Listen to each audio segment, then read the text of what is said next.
शायरां नाल बैठे ते गल कर रहे। कुरान दियां आयतां जिहड़ियां ने ना वो अपना हुसन जाहिल लोग उन्हां कोलों छुपा लैंदियां ने।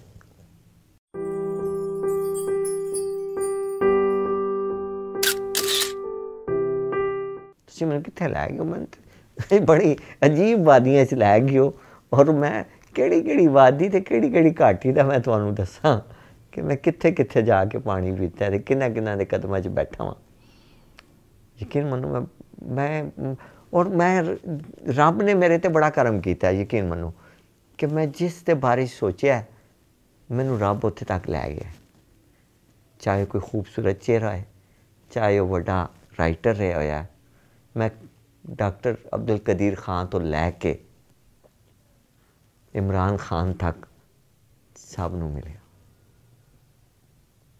और उन्हां च बेशुमार अदीब शायर भी आए ने, अहमद फराज और एक फैज़ साहब मेरे तो मिस हो गए क्योंकि फैज़ साहब 84 च फोत होए तो मैं उदों अजे मोबाइल होया सा चलना तो वो 26 नवंबर 84 नूं लाहौर च उदों वो फोत हो गए सन।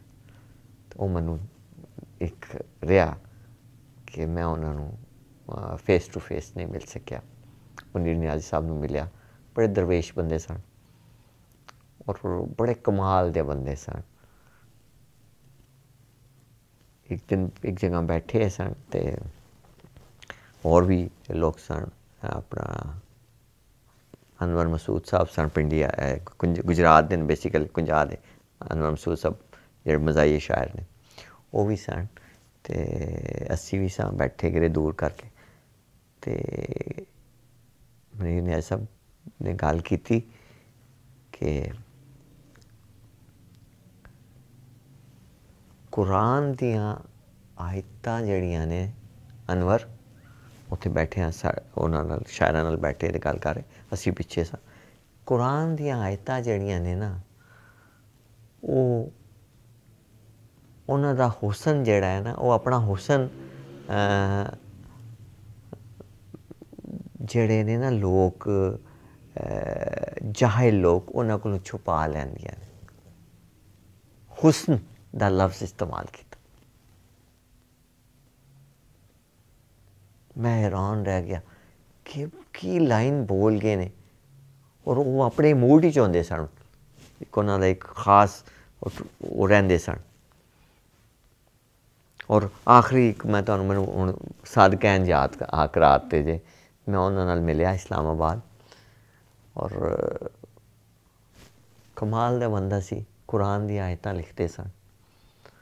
फ़ाबिअय्यि आलाए रब्बिकुमा तुकज़्ज़िबान ते उन्हां दा एक बड़ा मास्टरपीस है सूरह रहमान दी आयत दा।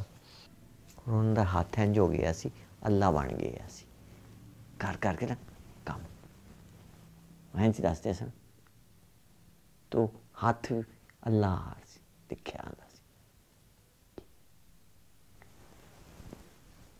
लेकिन ये रब ही जानदा है कि की रमज़ान।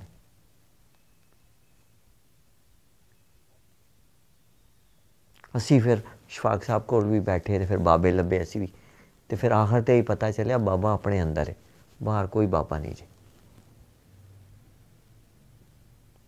90% बाहर फ्रॉड है, असल बाबा अंदर है। और शफाक साहब कहते सन कि कुछ देर शाम दे वेले कल्लियां बवो ते आपे बाबा तुहानूं बूहे खोलदा जाएगा तुहाडे।